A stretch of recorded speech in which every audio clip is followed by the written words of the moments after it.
Hello and welcome to Series 7 of the International Soccer Podcast. I'm Kevin. And I'm Connor. And in this 6-part series, we are doing a group-by-group preview of African Cup 2021. And today we will be discussing Group E, which is Algeria, Ivory Coast, Sierra Leone, and Equatorial Guinea. Right, and for YouTube watchers, I'm wearing the same shirt as the last podcast because it's kind of the same. It's not that I support Algeria. I'm just trying to be thematic. Yeah, lots of green today. Yeah. Anyway, we'll handle this podcast in 3 parts. So part 1, we'll begin with an overview of the group, looking at a comparison of the size of each country and the population. And part 2 is by far the longest. It's a team-by-team overview. So we'll be looking at their long history in the World Cup and in the African Cup, with special attention to the African Cup finals, since that's what we're going into. And we'll look at their recent history, qualifying record, and a brief overview of their players. And then part 3 will be a discussion of their prospects and our predictions. So we're going to be looking at the rankings, the odds, the head-to-head records, and then talking about what we think. Right. So just a brief overview of the tournament. So it is called the 2021 African Cup, even though it's being played in early 2022. And the host country is Cameroon. There are 24 teams in the tournament. The top 2 in each group advance, along with the 4 top third-place finishers. And then in terms of qualifying, there was a preliminary round to reduce the 52 participants to 48. And then those 48 teams were divided into 12 groups of 4, with the top 2 from each qualifying for the African Cup. All right. I got a couple of good stories in this podcast, but we'll wait to get to that. Let's start with an overview of each country. All right, so starting with Algeria, which is one of the Mediterranean countries. Algeria is the largest country in Africa at almost 2.4 million square kilometers. Wow. It's the 10th largest country in the world, and in fact is larger than Greenland, if you were to, may not always be obvious looking at a map, but that's just because of how the world is skewed. So it's a huge country. Uh-huh. And in terms of its population, it's got 44.7 million people, which is 8th among African countries. Okay, well, let's move on to Ivory Coast. So Ivory Coast is one of many countries that borders the Gulf of Guinea. Its size is 322 square kilometers, which is 28th largest out of 54 countries, so kind of in the middle. And it's about similar in size to Poland. And in terms of population, there are 27 million people, which is 17th largest in Africa. Great. All right. Team 3 is Sierra Leone. Yeah, they're not quite neighbors of Ivory Coast, but they're very close. It's a small country about the size of Ireland, about 71,000 square kilometers. So it's 40th largest in Africa, so getting to the smaller end. And there are 8.3 million people. So 33rd out of 54. Okay, and finally, Equatorial Guinea. Equatorial Guinea is only 28,000 square kilometers, so that's 44th in Africa, or the 11th smallest. It's a country that's slightly smaller than Belgium, and despite its name, it's not actually on the equator, but it's very close. And for Equatorial Guinea, their population is 1.5 million people, which is the 8th smallest population in Africa, but only the 3rd smallest in this tournament, as it's larger than both Comoros and Cape Verde. Okay, well, let's look at those in comparison to each other. So just in terms of area, Algeria is 5.5 times larger than all the other 3 countries put together. Wow. So it's huge. It also has the largest population at almost 45 million people. Ivory Coast is next at 27 million, then Sierra Leone at 8.3, and finally Equatorial Guinea at 1.5 million people. All right. Good stat there on the size of Algeria. And yeah, quite a big difference between the sizes of the countries here. So let's start with Algeria then. How about their nickname, Connor? Their nickname is the Desert Foxes. Okay, great. Okay, well, we'll start with an overview of their participation and achievements. So, their first international game was in 1963, and they first entered the African Cup in 1968 and the World Cup in 1970, participating consistently in each since. Their local group is UNAF, or the Union of North African Football. There's actually no senior men's cup, as there is in most sub regional groups. UNAF seems to focus more on youth and women's competitions. And Algeria also sometimes take part in the Arab Cup, having entered 3 of its 9 editions since 1963. In terms of achievement, they've reached the World Cup 4 times, passing the group stage in 2014. And they've won the African Cup twice, in 1990 when they hosted, and recently. And they also recently won the 2021 Arab Cup, which we'll talk about a little bit later. So let's move on to a closer look at the World Cup, a kind of an overview.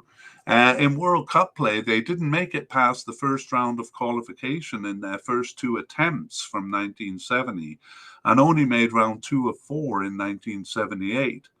It therefore came as a surprise when they reached the Cup in 1982.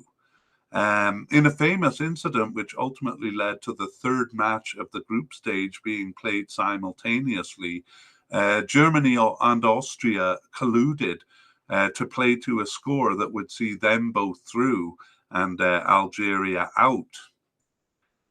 They reached the Cup again in 1986 when they earned a draw with Northern Ireland in their opener, but lost to Brazil and Spain to finish last in the group.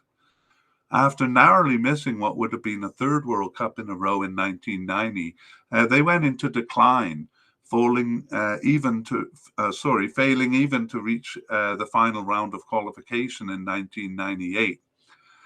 They returned in 2010. That was a result of winning a famous playoff with the mighty Egyptian team. And then they made it 2 in a row in 2014, where they turned in their best performance, passing the group stage and giving eventual champions Germany their sternest test of the 2014 World Cup. So let's see, having made it in 2014, whether they were able to make it 3 times in a row. Indeed, they were not. Algeria suffered a ghastly campaign, which saw them go through 5 managers. After receiving a round in by 1, they had no trouble with Tanzania in round 2. They looked the strongest of the teams in a difficult round 3 group, but proved the weakest as they failed to win a game against Cameroon, Nigeria, and Zambia, and finished bottom of the group. After the fact, they were awarded a win in the last game, though ultimately it meant nothing. Right. Well, how about 2022 then? So Algeria once again received a bye in the first round. They then tied Burkina Faso home and away in the group stage, but were more consistent in winning all games against Niger and Djibouti, so finished first in round 2 of 3. So that has qualified them for a home and away playoff to decide who goes to the World Cup, but their opponent has yet to be determined. Right, that'll be decided on January 26th. Okay, let's move to the African Cup, and we're going to do kind of an overview and then a deep dive into the African Cup finals. So, in African Cup play, they qualified for their first in 1968, but despite coming close, they didn't reach the next 5 tournaments. They next qualified in 1980, and that began an excellent decade, kind of in line with their World Cup record, where they finished in the top 5. They finished in the top 4, 5 out of 6 cups in a row, finally winning when they hosted in 1990. They weren't able to maintain that top form, though. As in World Cup play, their form kind of fell off, hitting a low in 1994 when they were disqualified. From 1996, they always reached the Cup, but got no further than the quarterfinals. But this also hit bottom when they failed to qualify in both 2006 and 2008. 2010 marked a return to form, as in World Cup play. They finished fourth in the 2010 tournament. However, while good form continued in World Cup play, it didn't in the African Cup, and they failed to qualify in 2012. They did reach the following cups, but a quarterfinal finish in 2015 was the best they could do. Connor's going to take us through the three more recent cups soon, but we're going to just take a deep dive into their African Cup final history. So in their first entry in 1968, they won all games in qualifying over Mali and Upper Volta, which is now called Burkina Faso. However, they were unable to pass the group stage of the Cup. They failed to reach, as we said, the next 5 cups, but finished second on their return in 1980, initiating a good period. In 1980, they lost 3-0 in the final to host Nigeria. They were undefeated in the group stage for the next 3 cups in a row, but were unable to get past the semi-final. It looked like the chance of a title had gone when they fell at the group stage in 1986 and passed it only by the drawing of lots in 1988, where they eventually finished third again. But 1990 saw them hosting the Cup, and they made the most of it, winning all games along the way and beating Nigeria in the final. They really did drop off after that, though. Despite reaching the Cup every time, except for a disqualification in 1994, they reached the quarterfinal at best, the Cup having expanded to 16 teams from 1996. It was inconsistent too. In 1996, they won all group stage games, but the promising start was halted at the next step. And in 1998, they lost all group stage games. Cups roughly alternated with good and weak group stages until 2006, where they failed to even qualify. Fourth place in 2010 broke the pattern, but otherwise they ranged from not qualifying to reaching the quarterfinals, but no further. Even 2010 was unremarkable, going 1-1-1 in the group stage, beating Ivory Coast on penalties in the quarterfinal, and then losing to Egypt and Nigeria to finish fourth. So now let's see if they were able to break out of this middling form in more recent tournaments. So in 2017, Algeria put together a commanding qualification, suffering only a draw in Ethiopia. They otherwise won all games by at least a 2-goal margin, Seychelles and Lesotho being the other teams in the group. They came into the tournament as one of the favorites, but were disappointing, opening with a draw against Zimbabwe, then losing to Tunisia, and, with a slim chance of advancing, tying Senegal to finish third in the group stage. Little was expected in 2019 after their group stage finish in 2017 and their poor World Cup 2018 campaign. They had an unconvincing qualification, tying third place Gambia twice on an injury time goal in the home leg, and losing away to second place Benin. Nevertheless, they finished first in the qualifying group, beating weakening Togo twice. They were far more convincing in the group stage of the tournament, where they beat Kenya and Senegal, allowing them to field the B team to beat Tanzania and finish first in the group. With the seemingly impenetrable defense, they finished first in the group stage ahead of the top-seeded Senegal there. After that, they beat Guinea. Then in the quarterfinal, Ivory Coast on penalties. They beat Nigeria in the semifinal, and in the final, Senegal again, this time on a single goal in the second minute to win their second African Cup title. All right, so they are coming in as defending champions here, and we'll look at their qualification soon. We're just going to take a brief look at kind of their local cup and other involvements. So as mentioned, they're members of UNAF, the Union of North African Football, and that group has 5 countries: Egypt, Algeria, Morocco, Tunisia, and Libya. But as we mentioned before, they don't have a tournament for that. However, they have intermittently taken part in the Arab Cup. It was just 2 entries out of 9 editions between 1963 and 2012, and they were knocked out at the group stage both times there. In 2021, the competition was taken over by FIFA, much as another Arabic competition was. The King Fahd Cup in Saudi Arabia was subsumed by FIFA to become the Confederations Cup in 1997.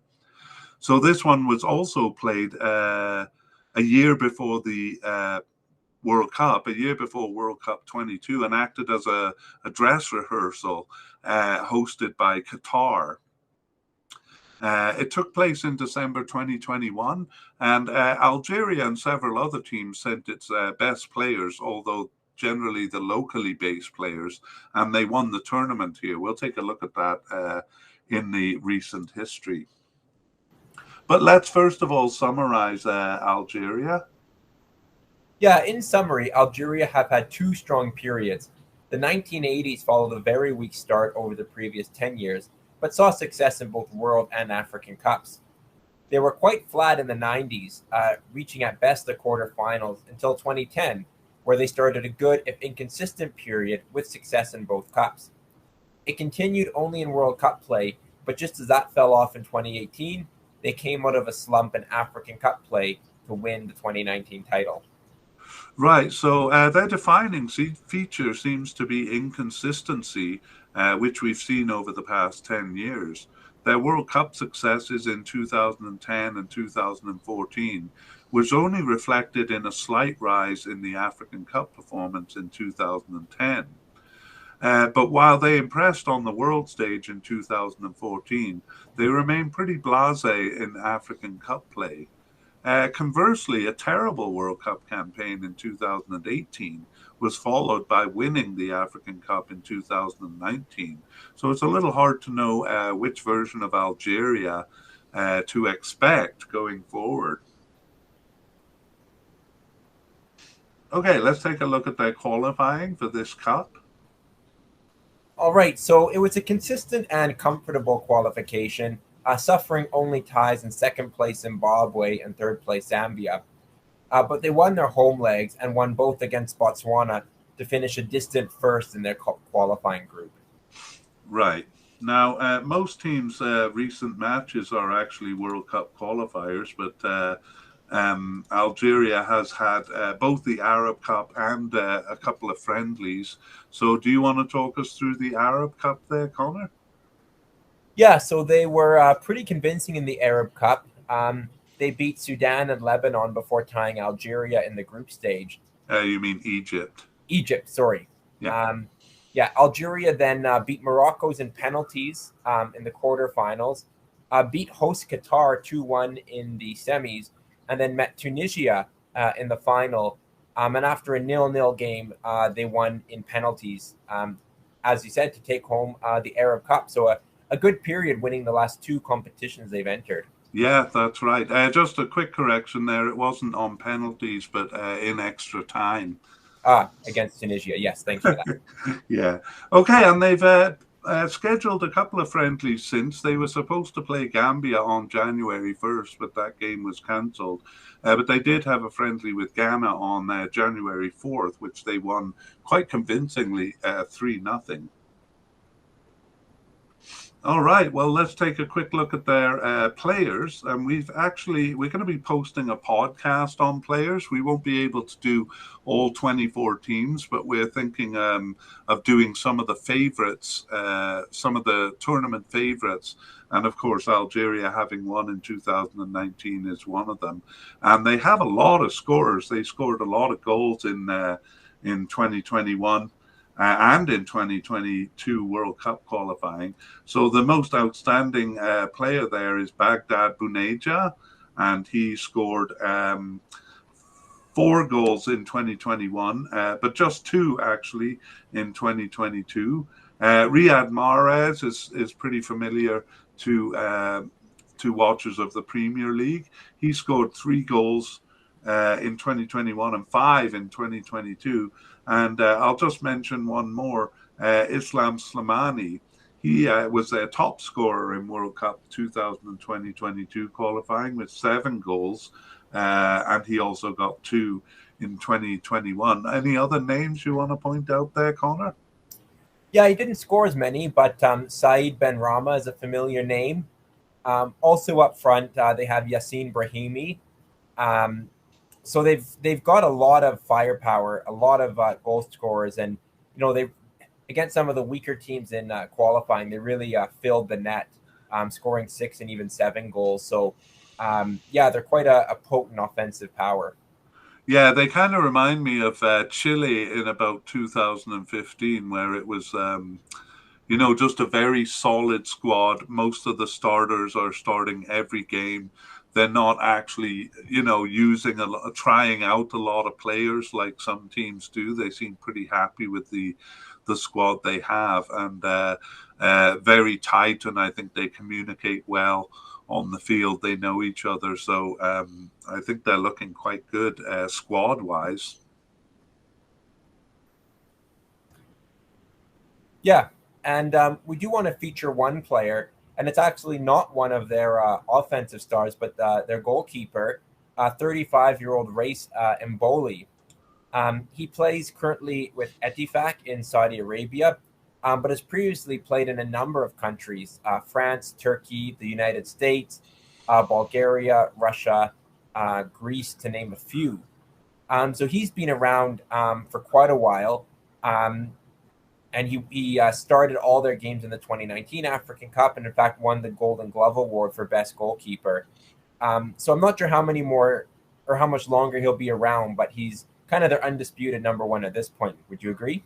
Definitely in terms of goalkeepers, and as you say, it might be his last tournament here at 35 years old, but he's been their starting keeper since the 2010 World Cup. He hasn't missed a tournament. He did get injured in the 2017 African Cup, so a backup keeper came in for him there. But he played he played 8 of their 11 games in the lead up to this, so he definitely seems the main man there. Okay, well, let's move on to Ivory Coast, and we'll start with their we'll start with their nickname, Connor. Yeah, the nickname is the Elephants. Right. Now, just a note here, a lot of maps or websites refer to them as Côte d'Ivoire, and we've decided to call them Ivory Coast. It's not that we're being kind of stubborn in our cultural views. I'm going to say things the way I want to say things. It's just that we made a decision, we don't call Japan Nippon. We don't call Germany Deutschland or Korea Daehanminggu. And I feel a little silly saying things like Paris Saint-Germain, although that's, the proper pronunciation. So we've just decided to go with the kind of the English pronunciation most of the time. What do you think, Connor? Yeah, that works for me. Yeah. Okay. Now down to Ivory Coast. Their first international game was in 1960, and they first entered World Cup qualification in 1974. Apart from not entering in 1982, their participation in the World Cup has been consistent. They entered the African Cup 9 years earlier in 1965, and they've been quite consistent in their participation there too, except for the same non-entry in 1982, in addition to a disqualification in 1978. I might have to check on that. Anyway, their local group is WAFU, or the West African Football Union. No, that's true. They were disqualified in 1978. The most recent version of that West African Football Union tournament, it has 6 editions from 2010. Sorry, I got a little lost in my words there. However, Ivory Coast only participated in the last 2 in 2017 and 2019. Looking back at their achievement, Ivory Coast was an intermittent power in Africa long before it showed on the world stage. They reached their first World Cup in 2006, from which point they qualified 3 times in a row. However, they never got past the group stage. African Cup play saw mixed success in the early years, but never higher than third place until they won the title in 1992, the year the Cup was expanded to 12 teams. They won their second title in 2015. And in the Wafu Cup, they haven't had much success in their 2 entries, a semi-final finish in 2019 being much better than a fairly weak performance in 2017. So we move on to the World Cup and an overview. So despite being a significant African power in the previous century, their World stage presence was only felt in 2006 with a breathtaking qualification over Cameroon. But it was overdue rather than being a surprise. From 1974 to 2002, they had mixed success, sometimes knocked out early, and 3 times finishing second in the final round. Of these, though, only in 1994 did they really come close. There they finished tied on points with Nigeria, who advanced, though quite far behind on goal difference, thanks to a 4-1 loss to Nigeria in the last game. 2002, on the other hand, saw them finish second, which looks good, finish second behind the group in Tunisia, but they were 5 points behind, so not really close. In 2006, though, a thrilling qualification saw them finish 1 point ahead of Cameroon, despite losing to them twice. They otherwise only dropped points in the 6-team group with a tie in Libya, so they proved more consistent than Cameroon. They also reached the Cup convincingly in 2010 and 2014, thanks to a golden generation. In the Cups, however, they never passed the group stage despite picking up at least a win every time. In 2014, they strangely went undefeated. In 2018. Well, wait, I'm going to leave that for you, Connor, to take us through 2018. Sure. So Ivory Coast are one of the top 27 ranked teams in Africa, so they received a bye in the first round. In the round 2 pairing, they beat Liberia twice, having no trouble with them. They were heavy favorites going into the round 3 group stage, and they started well, beating Mali at home, Gabon away, and tying Morocco away. But it all fell apart after that, as they mustered only a tie in Mali and lost to Gabon at home. A win at home over Morocco in the final game would have seen them through, but it was the North Africans who took the prize. So strangely, they went undefeated on the road, but lost 2 games at home, and most critically, that final game to group winners Morocco. Yeah, a bit of an odd qualification run there, better on the road than at home. How about 2022? So they once again received a bye in the first round, which is just a preliminary round. They started the campaign with a shudder of inconsistency, tying Mozambique away. That was enough to see them finish behind the more consistent Cameroon, with whom they exchanged home wins. They won both games against last place Mali, but finished second in round 2 of 3. So here they won all their home games, but had just 1 win on the road. So it was a tight group, but they failed to advance to the final playoff round, so that you will not see Ivory Coast at the next World Cup.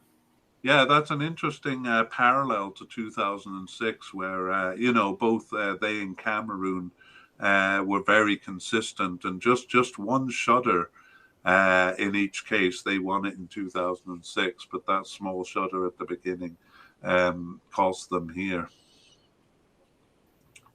All right, let's move on to their African Cup history, starting with an overview.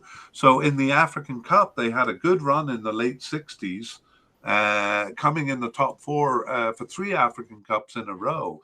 In the 70s to mid-80s, they were in again and out again, never passing the group stage if they made it at all. From 1984, however, they have qualified for every African Cup except for 2004. where they were harshly seeded with South Africa. And they won in 1992 and took third place in 1986 and 1994. They bettered that in recent years with second place finishes in 2006 and 2012. And having passed the group stage every time since 2006, their touted golden generation finally won the title in 2015. So we're going to look at if they were able to defend that title. But first, let's take a deep dive into their African Cup history. So Ivory Coast stormed onto the scene in 1965 with 2 third place and 1 fourth place finish.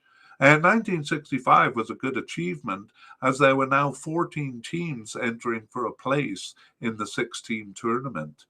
It became a more significant achievement as more and more African countries joined the Cup. The 1968 third place came in a tournament that had been expanded to 8 teams, and they had knocked out Nigeria in qualification there and Algeria at the group stage before losing 4-3 to Ghana in extra time of the semi-final. But perhaps the competitive of the region grew too much for them. From 1970 on, they didn't pass the group stage, even if they reached the Cup. In fact, they didn't win a game in the Cup until they hosted in 1984. There, they beat Togo in the first game, but lost to Cameroon and Egypt and failed to pass the group stage. A bit embarrassing for a host to be knocked out at the group stage. As if to make up for that, they took third place in 1986, but only reached the group stage in the next 2 cups. The cup was expanded to 12 teams in 1992, and they had a good run, knocking Morocco out in qualifying and then reaching the final, beating Zambia in extra time in the quarterfinal and Cameroon on penalties in the semi-final. A thrilling final saw them win 11-10 on penalties, Connor, over Ghana to win their first title. Wow, what a shootout. Yeah, Ivory Coast is famous for them, as we'll see. They followed that up with a third place finish in 1994, but declined from there, even failing to qualify in 2004. Enter 2006 and the march of their golden generation. They passed the group stage every time until finally winning, as we saw in 2015. But that included 2 second-place finishes in 2006 and 2012. 2006 saw them beating Cameroon 12-11 on penalties in the quarterfinal. We saw in 2006 World Cup qualifying that they had edged out Cameroon, so they got the better of them once again. They lost to Egypt on penalties in the 2006 final, and they looked set to go far in 2008, crushing teams by 3 goals or more along the way, including a 5-0 drubbing of Guinea in the quarterfinal. But then they crashed headlong into another golden generation, Egypt, in the midst of their 3 titles in a row, and they lost 4-1 in the semi-final. It was second place in 2012 also, but there in the final they met an amazing Zambia who were motivated to memorialize the 1993 team that had died in a plane crash in host country Gabon, and who beat Ivory Coast 8-7 on penalties in the final. But their time finally came in 2015, despite a difficult qualification round where they finished second behind Cameroon. The group stage was kind of unconvincing also with 2 draws, but there they reached the final where they beat Ghana in yet another prolonged penalty shootout, winning 9-8. All right, so that brings us to 2015 where they won their second title, and let's see if they were able to defend it. So in 2017, there was a bit of an unconvincing build-up to the Cup, despite winning their qualifying group. They tied 3 of 4 games in a 3-team group against Sierra Leone and Sudan, beating only Sudan at home. However, it was a terrible defense of their title, tying Togo and Congo DR before a lackluster performance and loss to Morocco to finish third in the group stage on just 2 points. Right, they only won one game in the whole campaign there. 2019 started off in qualifying with a loss at home to Guinea, and they also tied them and Central African Republic away. Not recovering from that initial loss meant a second place finish in the qualifying group behind Guinea, Rwanda being the other team in the group. But that was enough to qualify them for the tournament. Once there, they beat South Africa by a single goal, but lost to Morocco in the same fashion to finish second in the group stage with a lackluster performance, even in their 4-1 win over Namibia. They did not really deserve a win over Mali in the round of 16, but played better in the quarterfinals despite losing to eventual champions Algeria on penalties. So a chance for revenge this time around. Yeah, that's right. And they face Algeria here too. Okay, well, let's take a look at the local situation. So they were actually slated to hold the newly formed WAFU Nations Cup in 2002, but the tournament was cancelled due to civil war in Ivory Coast. And then the tournament was not resumed until 2010, from which time it's now had 6 editions.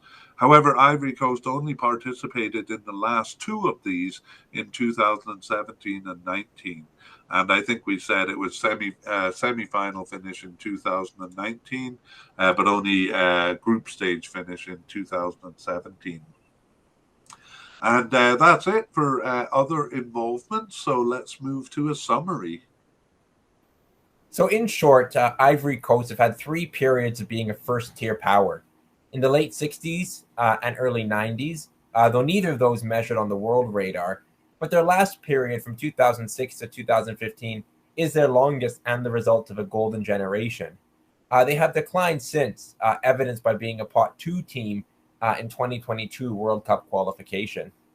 Yeah, after winning the African Cup in 2015, members of the golden generation began to retire. So the team has arguably been in slow decline since. They were no match for top teams in recent World Cup and African Cup runs, and they're working to rebuild, and they will have to reach the top tier again. So let's take a look at 2021, their recent qualifying campaign for this tournament. So Ivory Coast won all home games, but lost to Ethiopia, who finished second, and tied in Madagascar, who finished third. Both those games on the road. They twice beat last place Niger to finish first in the qualifying group, with a comfortable enough record of 4 wins, 1 draw, and 1 loss. All right. Well, normally we look at recent matches, but there have been no friendlies recently, just the World Cup qualifiers. So we're going to move directly to a look at their players. And I was surprised, Connor, to see one of my favorite players of the golden generation, Gervinho, still involved here. He got one of their goals in 2021. I don't think he made it to the actual squad for this tournament, though. Yeah, former Arsenal player and Roma. So, I was surprised to see that name come up as well. Yeah, we're going to feature Max Allen Gradel, even though he only got 1 goal in 2021 and missed a penalty on top of it. But he did get 2 goals in 2022. And Sebastian Haller, who had a spell with West Ham, but didn't do that well with them, Connor. No, but he's moved to Ajax and has since been in really good form for them, particularly in the Champions League. He's kind of a player reborn, probably at a right time for Ivory Coast as well. Yeah, that's right. And, Nicolas Pepe hasn't performed that well for Arsenal, but he's a fairly big name, I think, for Ivory Coast, even though he didn't score in the 2021 campaign.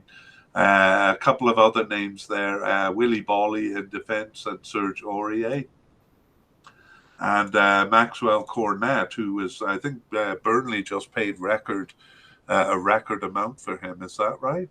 Yeah, and he's adapted to life in the Premier League very, very well. Other names include Jean-Michel Seri with Fulham and then Frank Kessié, who's a regular for AC Milan. Yeah, so a lot of names there. I don't feel like they've quite gelled like the Golden Generation did, but it seems like they certainly have the personnel there. Yeah, I We're going to, agree. oh, you take it from here. Sure. So we'll talk about Maximilian Gradel. He's been with the national team since 2011 and has 91 caps and 15 goals in that time. He currently plays for Sivasspor in Turkey, but he's been around playing with Toulouse in France, Bournemouth in England, Saint Etienne in France, and then both Leeds and Leicester in England.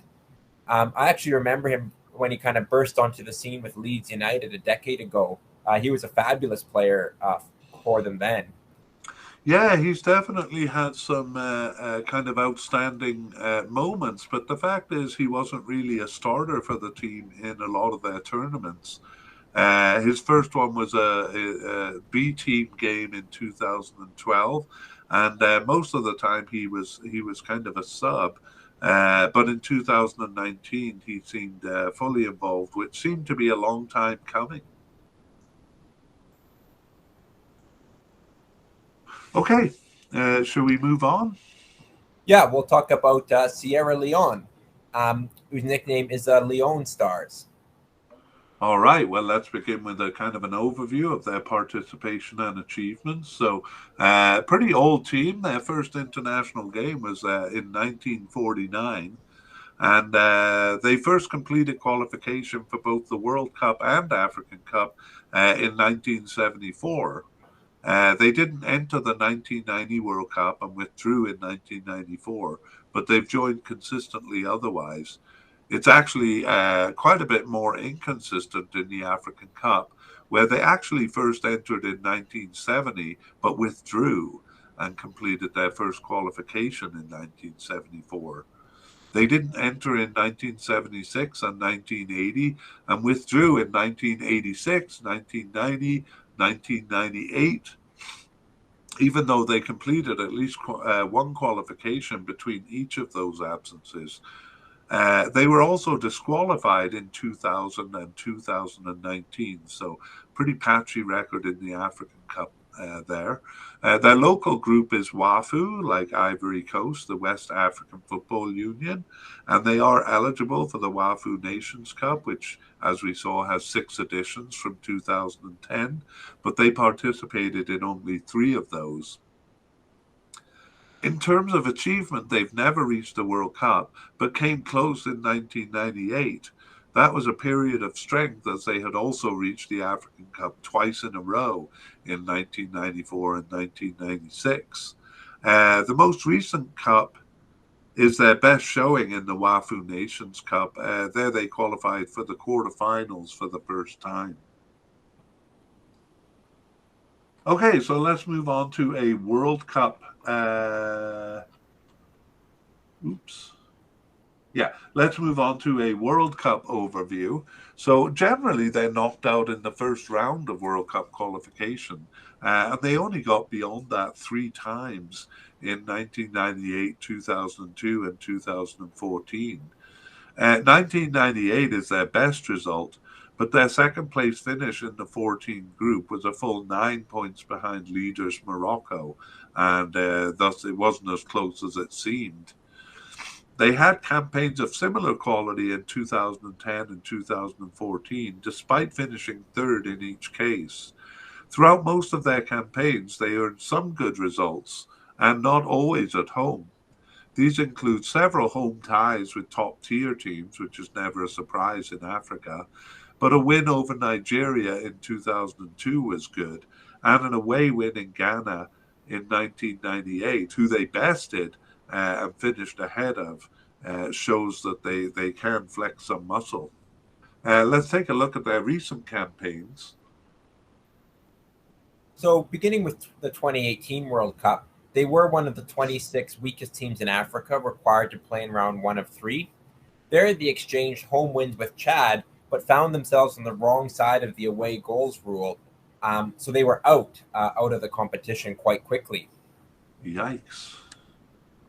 For the 2020, Okay. Yeah. two World Cup. They were again among the bottom half of teams required to play in round 1 of 3, which is what's effectively a preliminary knockout round.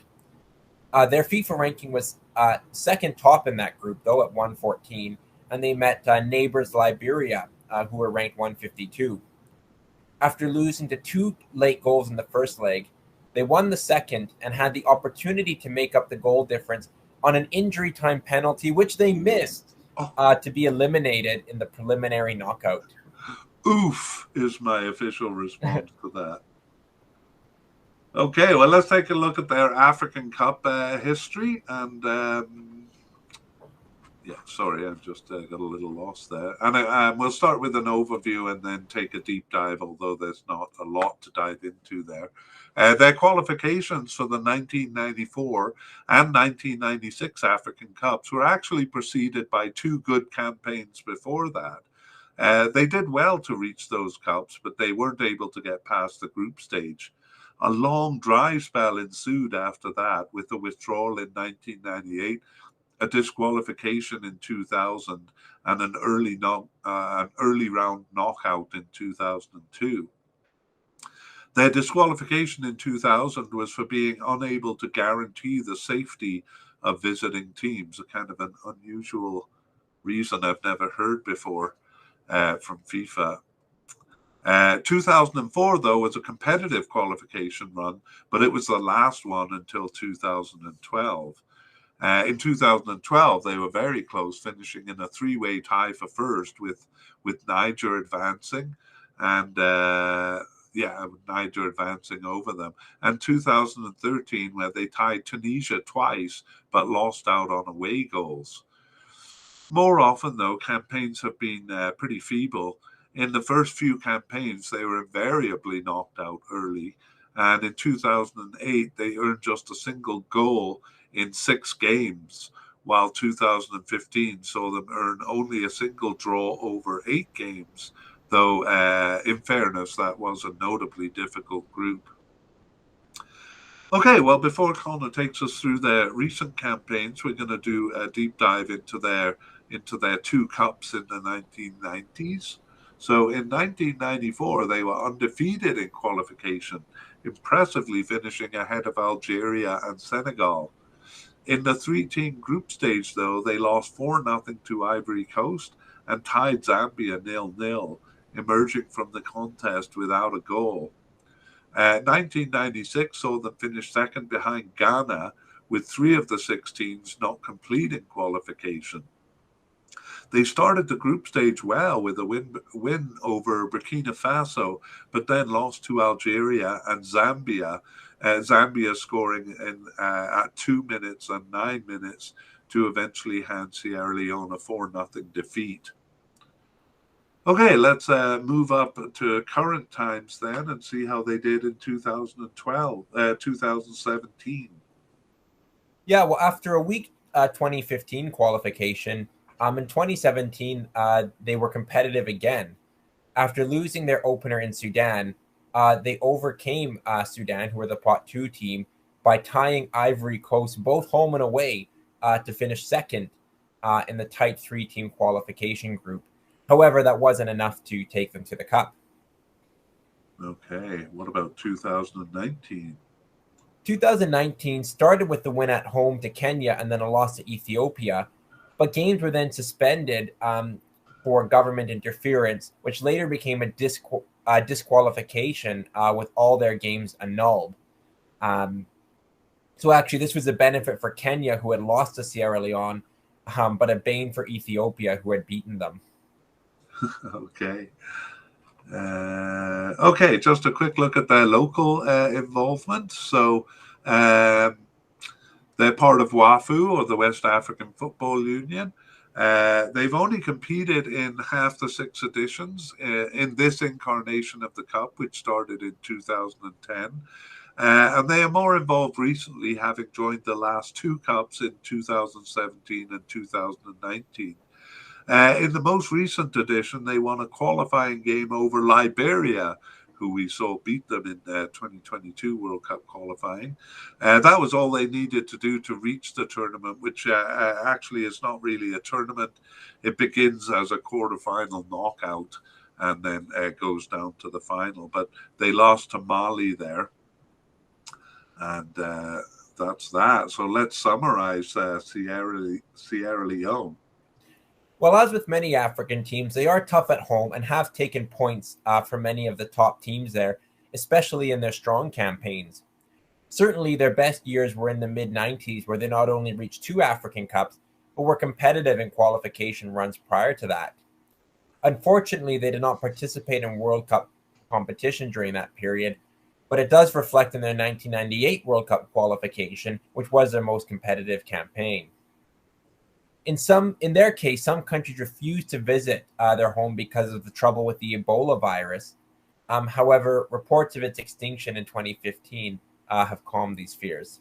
Yeah, so I said before I was a bit surprised they were disqualified for not guaranteeing safety. I wonder, in most cases, that would be, a kind of a coup in the country or political turmoil. But I wonder if in Sierra Leone it was actually because of this kind of thing. Yeah, I suspect you may be right there. Right. So even though they're inconsistent in their performance, they are as inconsistent in their performance as they are in their attendance. Though generally consistent now, disqualification in 2019 adds to their patchy participation generally. They're as likely to go out in a preliminary round as they are to prove competitive, or at least take points from strong teams. For example, in 2014, that was one of their more competitive World Cup campaigns, but it was followed up by going out to Chad in a preliminary in 2018. Similarly, they had 4 competitive African Cup campaigns between 2004 and 2017, but then they earned only a single draw in 2008 and 2015. So if we look at this in terms of FIFA rankings had them at 166 in 2008, jumping up to 54 in 2011, and then down to around 110 in current times. So kind of all over the place there, Connor. Yeah, for sure. Let's see which version of Sierra Leone came out in 2021. Well, their qualifying campaign began, they lost only in Benin and staged a terrific comeback against Nigeria, to whom they went down 4-0, but fought back to tie 4-4 on the road. Wow. A staggering result. Yeah. They tied 4 games, and their only win came in their last game at home to Benin, who, as a result of them winning, they leapfrogged Benin into second place and into an advancing position. So just 1 win, but 4 draws and a loss was enough to see them through in second place. Yeah, just squeaking through, really, but they're here nevertheless. And in terms of recent matches, well, they were knocked out of World Cup qualifying in the first round. So they did play a few friendlies over that period. Do you want to talk about those, Connor, or should we move on? No, we'll mention them briefly, but maybe you could take us through those. Yeah, well, basically, the most significant one is the last one in November, which was a home loss to Comoros. So they lost 2-0 to, these are maybe 2 of the weakest teams in the African Cup, but it gives a little insight. On the other hand, they did win in Gambia, so battling it out with the kind of the weaker members of this African Cup there. Okay, well, let's take a look at their players. I'm really not familiar with many of these players, except Kai Kamara, who we'll feature as our feature player. But any comments there, Connor? No, Sierra Leone are kind of a mix of players who play domestically with local Sierra Leone clubs, a handful of players playing in Europe, and strangely, a number of unattached players. perhaps hoping to get picked up with good performances in this cup.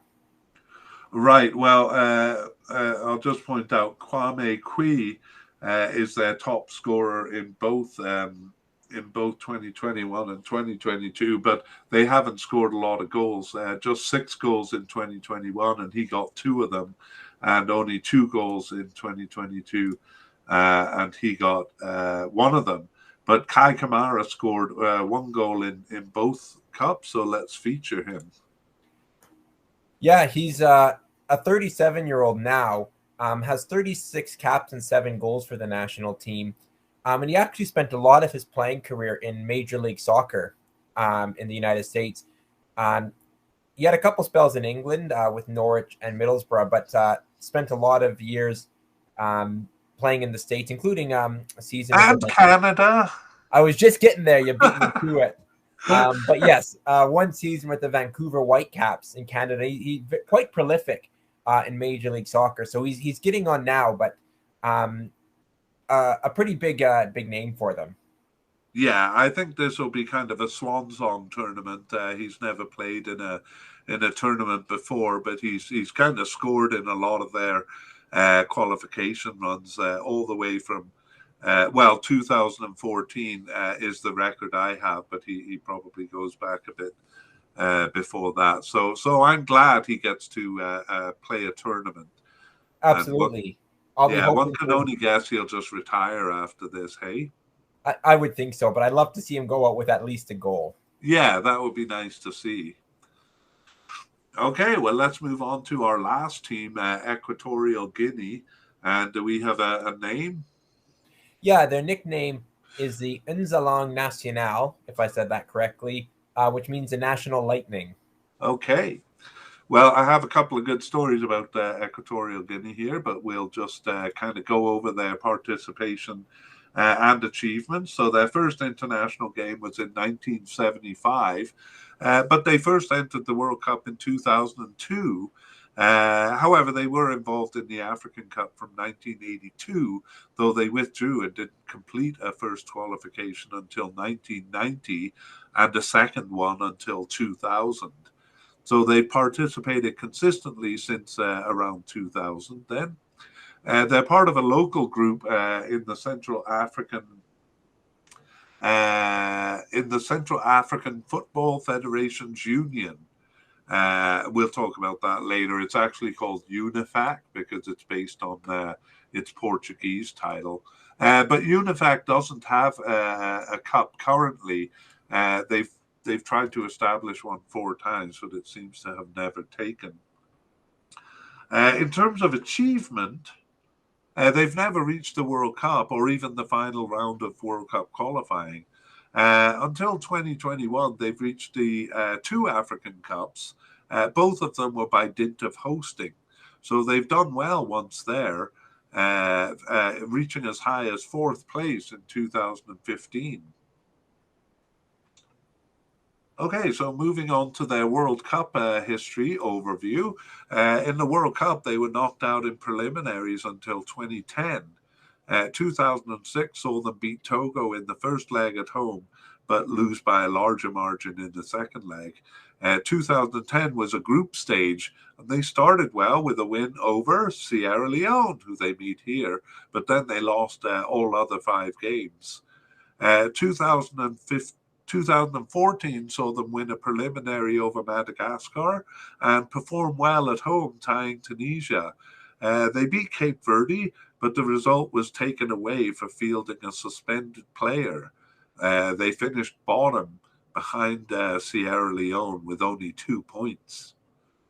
Let's see how they've done in recent campaigns. So in 2018, they received a bye in the preliminary round. And in the second round, which was a head-to-head, they were unfortunately matched with an improving Morocco, who eventually reached the World Cup finals. So that was a bit unlucky. They lost that game, the first game 2-0 away. And despite winning at home in the second, they couldn't make up a goal difference. So they were knocked out before the round 3 group stage. Okay. How about in the most recent cup? Most recently, for 2022, They were among the bottom 28 ranked teams required to play in round one, effectively a preliminary knockout round. Their FIFA ranking was 139, and they met South Sudan, ranked 169. They bested South Sudan, so that's a win and a draw, but they struggled with them more than they should have, tying the first leg away and winning only on a single goal at home. A good performance in the round two groups, a good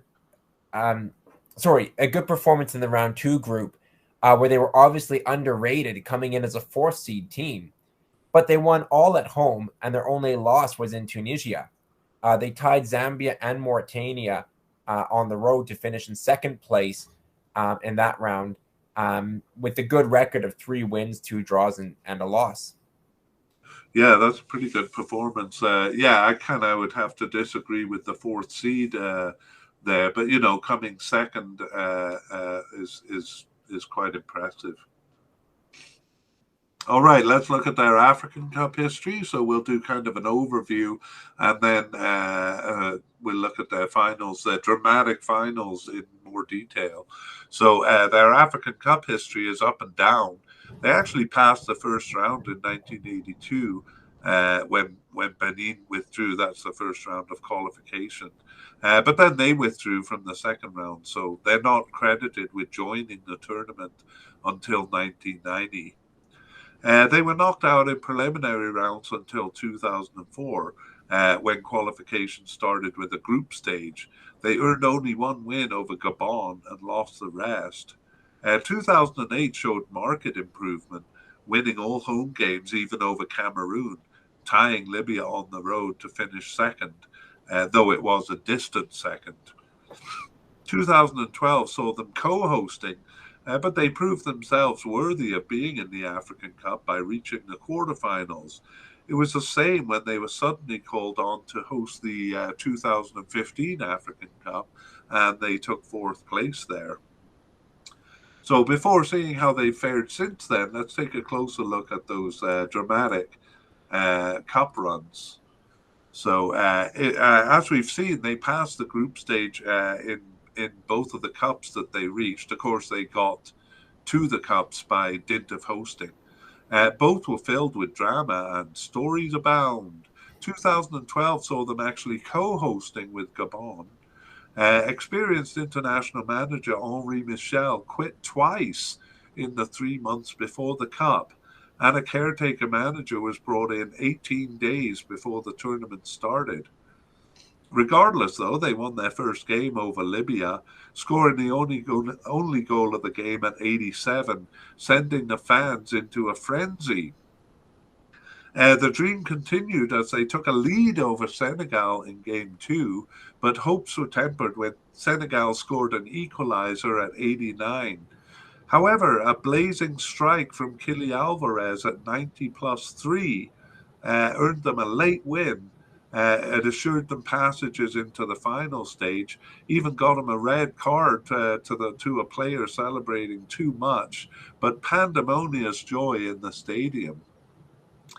They lost to defending champion Zambia in the next game, but it didn't matter. But the quarterfinals proved too much, though, as they lost to Ivory Coast Golden Generation there in the quarterfinals. So they were a lot of fun, that tournament. In 2015, they returned to the Cup under curious circumstances. They were initially disqualified during qualification for fielding an ineligible player, but then they were reinstated when they agreed to host after Morocco pulled out 2 months before the Cup.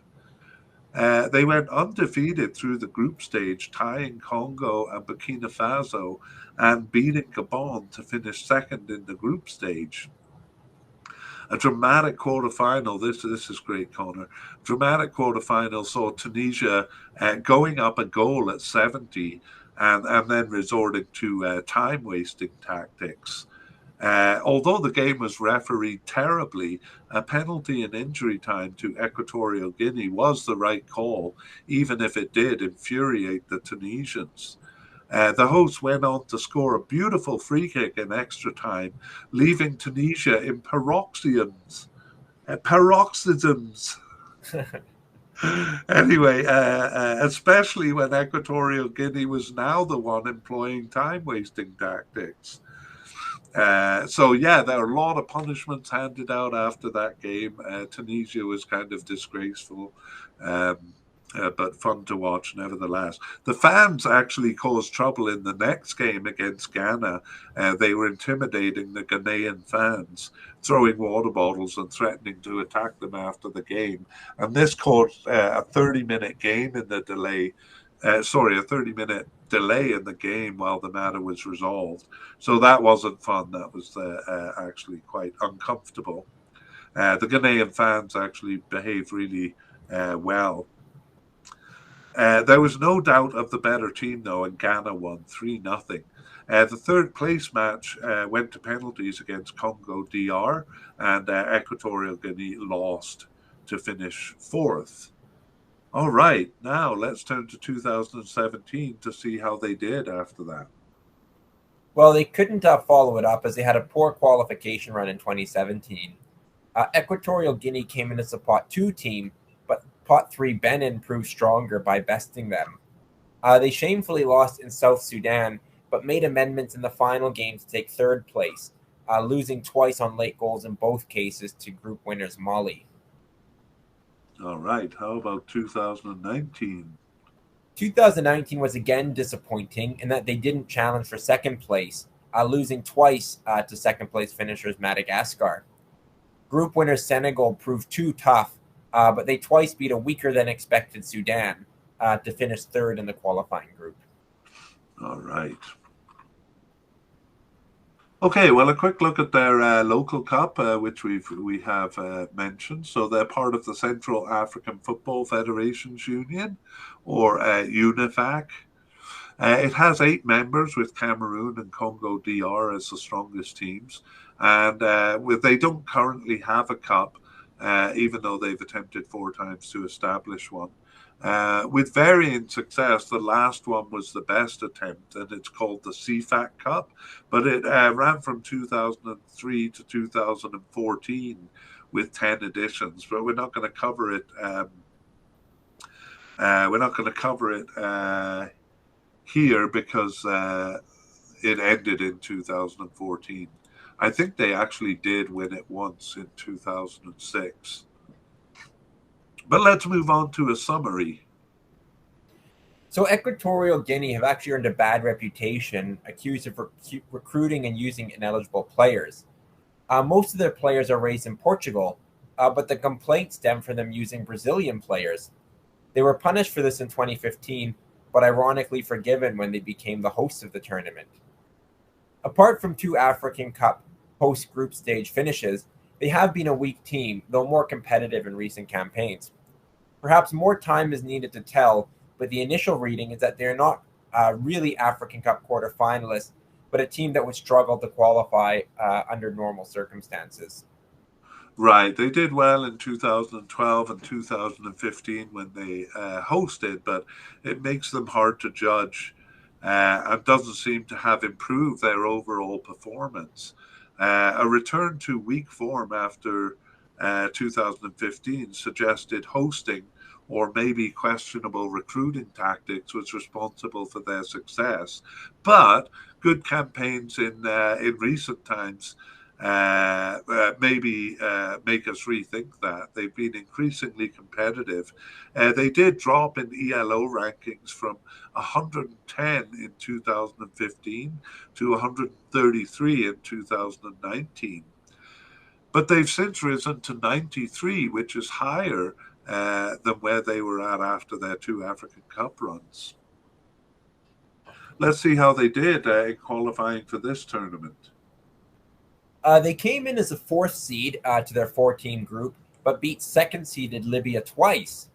A home win over 3rd place finishers Tanzania proved enough to see them through, though. They lost both to Tunisia, who comfortably won the group, but Equatorial Guinea finished 2nd in the qualifying group. 2 of their wins featured late goals for the win, but they were also victims of a late losing goal in their campaign opener, so I guess it balances out there. Right. Okay, well, in terms of recent matches, they haven't played any friendlies leading up to the Cup. So their last matches were the World Cup qualifiers. So we'll just move right along to a quick look at their players. And do you have anything to say there, Connor?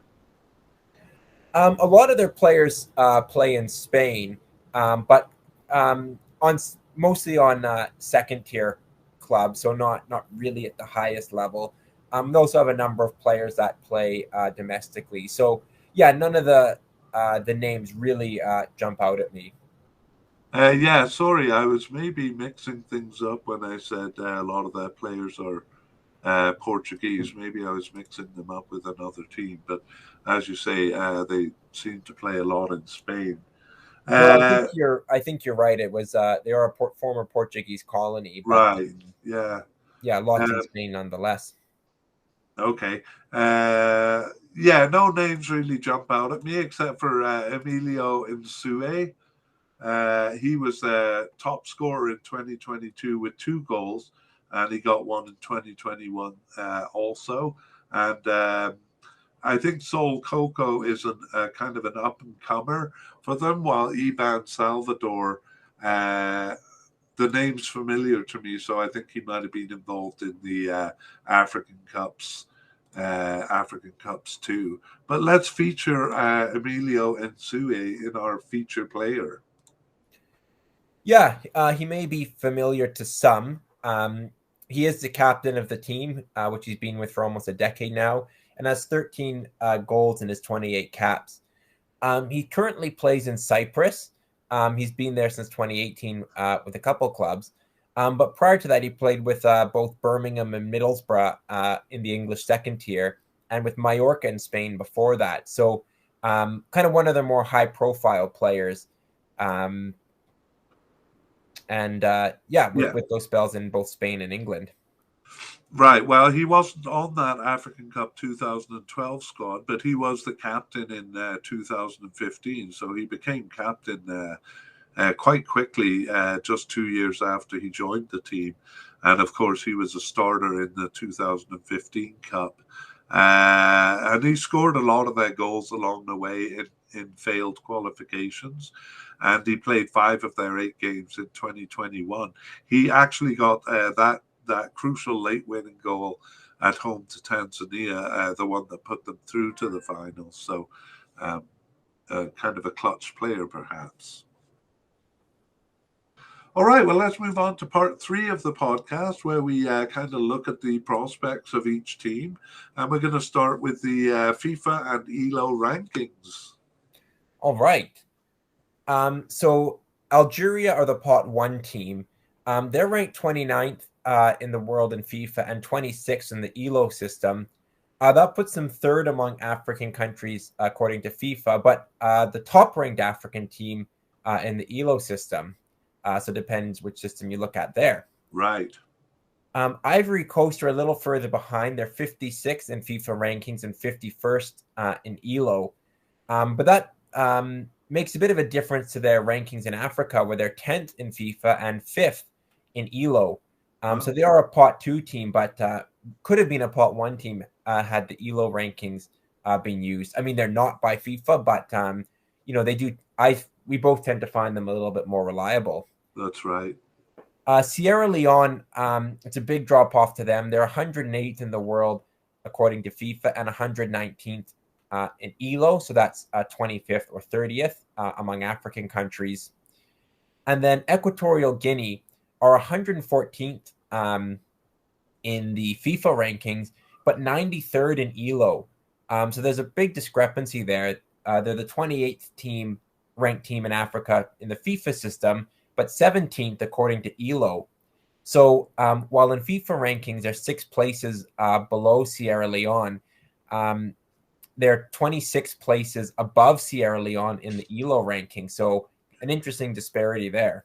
Right. Do you have an impression yourself from the information we've been presenting, whether they would be third or fourth? I think if you, I would probably put them as third. We'll talk about that with the prospects. I think it shows more in their recent qualification campaigns. Their Right. 2022 World Cup and 2021 African Cup were both quite strong. So I see them as higher than their FIFA ranking suggests. Right. Well, let's see where the odds makers put them. We have Algeria, of course, the favourites, and the odds makers, like the ELO rankings, are calling Algeria the overall favourites for the tournament to win the whole tournament. Fifth most likely to win the tournament, Ivory Coast. So again, that kind of matches the ELO rankings, but not the FIFA rankings. These guys do have Equatorial Guinea third in this group and 17th overall to win the tournament. And they have Sierra Leone actually quite a bit below that at 2021. But still above three other teams in the rankings. Yeah. Great. Okay. Sorry, I was. Yeah, we've seen actually for the ELO for the rankings, especially in FIFA, Equatorial Guinea and Sierra Leone bounce around quite a bit. But let's look at head-to-head records to see if we can shed a little more light. Interestingly, Algeria and Ivory Coast have an even record.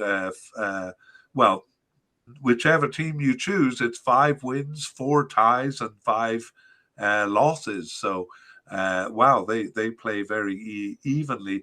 They've actually met in the quarterfinals of 3 African Cups in 2010, 2015, and 2019. And in 2 of those, it went beyond regulation time. But twice Algeria came out ahead there, including the last one in 2019 where they won on penalties. When it comes to Sierra Leone, Algeria has the better record, but it's only 2 wins, 2 draws, and 1 losses, so fairly even record. But they haven't met since 1996. And Algeria has never met Equatorial Guinea in competition. Ivory Coast has a vastly superior record to Sierra Leone. That's 5 wins, 2 draws, and 0 losses. However, those 2 draws were in 2017, their most recent meeting. Ivory Coast and Equatorial Guinea did meet once. That was in the quarterfinal of the 2012 African Cup, where we saw that Ivory Coast Golden Generation knocked out Equatorial Guinea by a convincing score of 3-0, no less.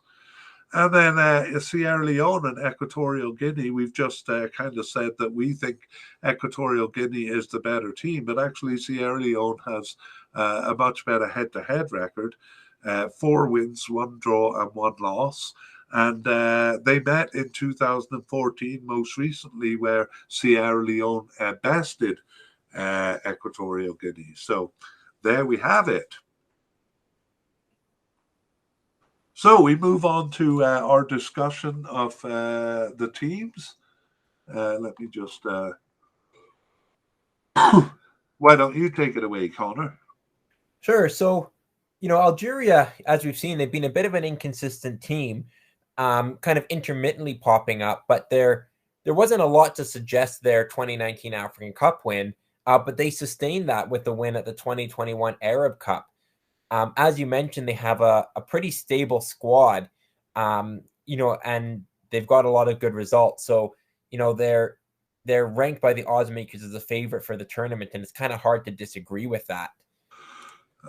Given their record, I agree. I personally think Senegal is a bit stronger than them, but there's no doubt that Algeria is among the top. Well, I would put them second. How can you deny that record? But one way you could deny that record is how flat they were for actually large chunks of their history.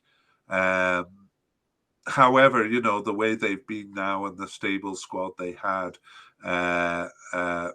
is pretty impressive, and I think they'll be good here. Do you think they'll be better than Ivory Coast? I suspect they will. I think whereas Ivory Coast is perhaps rebuilding from the golden generation that saw them as a top team in 2015. Algeria seems to have found that consistency and found kind of a system that works. I think Ivory Coast, when you look at their players individually, they have an incredibly strong squad on paper. Very strong in defense, midfield, and up front. So I think they have a pedigree to challenge Algeria and to perhaps be kind of a real threat in this tournament. But looking at recent records, including Ivory Coast failing to win their group in the 2022 World Cup qualifying, so they're out of that competition. I think all those point in more of the direction of Algeria. Yeah, I gotta say the recent history plays a big role, but Ivory Coast actually have a stronger history, than Algeria. If Algeria had long stretches of flat performances, Ivory Coast had long stretches of top four, in the cup. And when I look at the names on their squad, uh, it's really impressive. We never even mentioned Wilfried Zaha, who kind of gave up on England, gave up on joining England's team and threw his hat in with the Ivory Coast. Just so many players that if they could kind of congeal into a good unit, I could see them going far. I totally agree.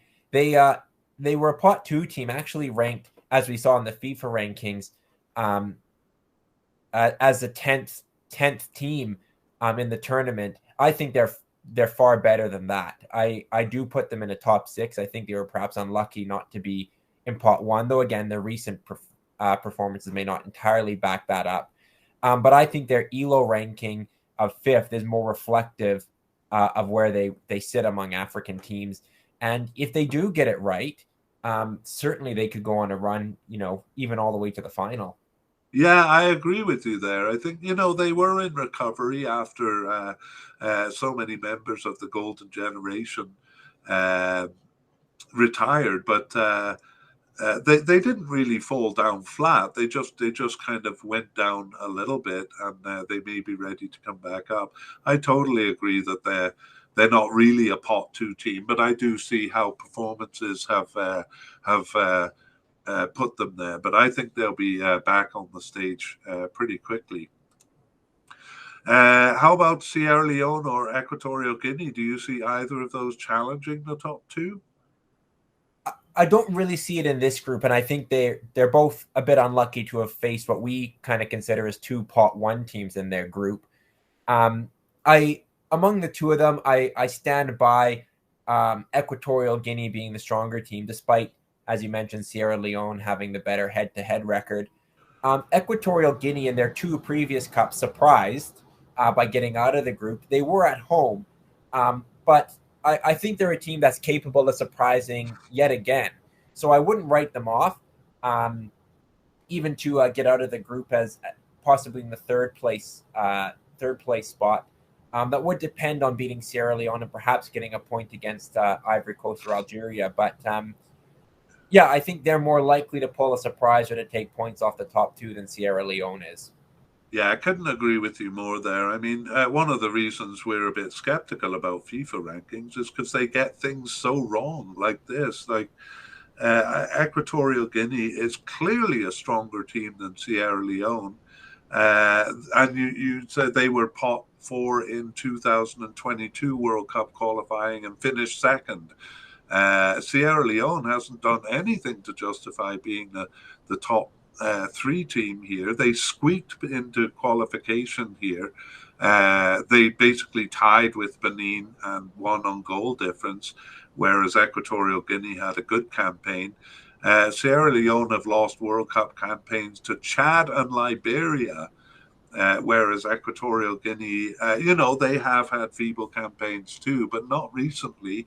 Their campaigns have been a lot better. So every other metric except head to head, which is a bit historical, puts Equatorial Guinea.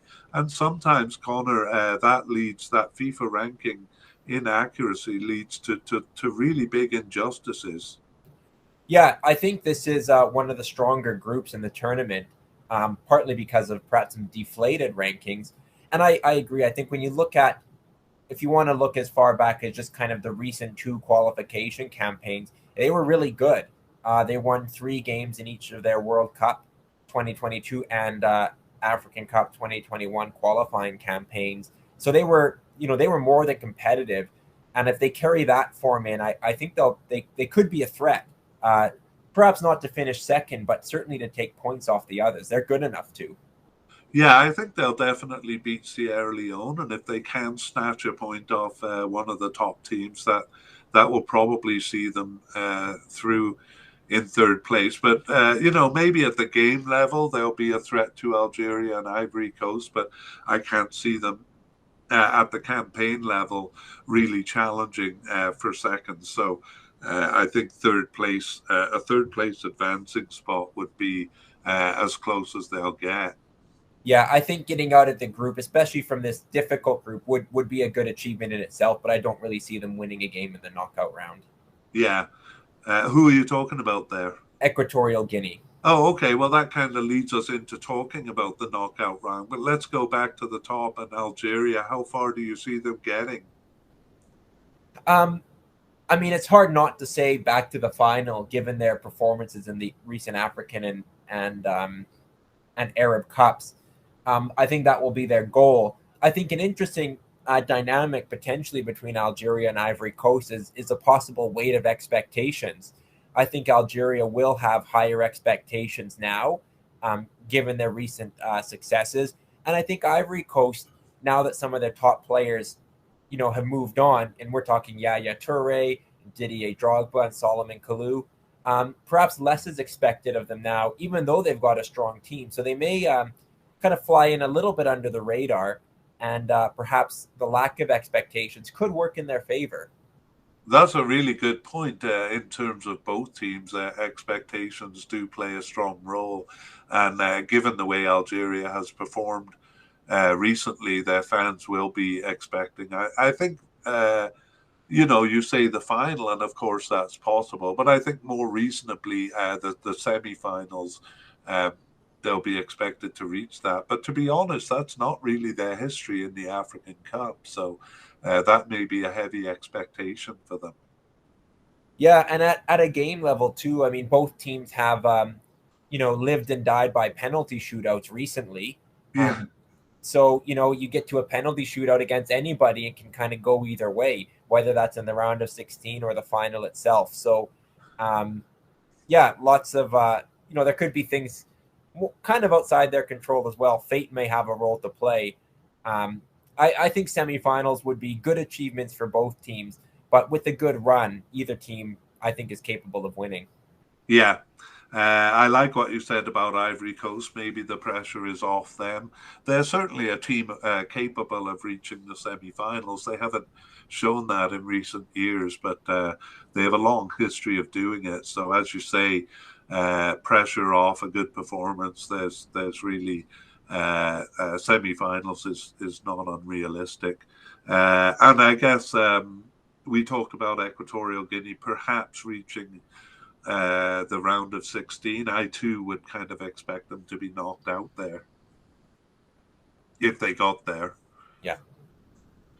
All right, and for me, Sierra Leone really has no chance. I think they would do well to pick up a draw here. Yeah, I agree with you there. All right, well, that's great. Been great discussing it with you. We'll probably prove completely wrong in all our predictions, but that's part of the fun. Do you want to take us out? First, I'll give it to you straight. Oh, sorry. Do you want me to say it? Go ahead, Connor. You've been dancing around it. Give it to me straight. How is this group going to turn out? And is the third place team going to advance? I'm going to say Algeria win the group, and Ivory Coast are second, but I expect it could be tight. They may even be tied on points. I think Equatorial Guinea have a chance of going out. I think they're capable of getting a draw, but more realistically, I see them with 3 points, and then it really depends on goal difference and other factors. And I see Sierra Leone would do well to pick up a point. Yeah, I totally agree with you. I'm pipping Algeria, but wouldn't be surprised to see Ivory Coast take first. I would be surprised to see either of the two challenging the top. And as you say, maybe Equatorial Guinea, who I'm sure will win against Sierra Leone, will advance. Yeah, and 3 points might be enough. Okay, so yeah, sorry about that. I forgot to do the kind of summary there, but let's move on to the outro. Do you want to take us through that? Yeah, so you can find the podcast for all the other groups available on our website at soccerfiles.captivate.fm. You can also search Soccer Files Canada and find our website that way. Keep an eye out also for a player podcast on Algeria, uh, which we expect to post at some point. And then you can also email us if you have any questions, comments, or feedback at soccerfiles@gmail.com. Great. Well, good talking to you, Connor, about this, and let's meet again to discuss Group F. I will see you there. Okay. Bye bye.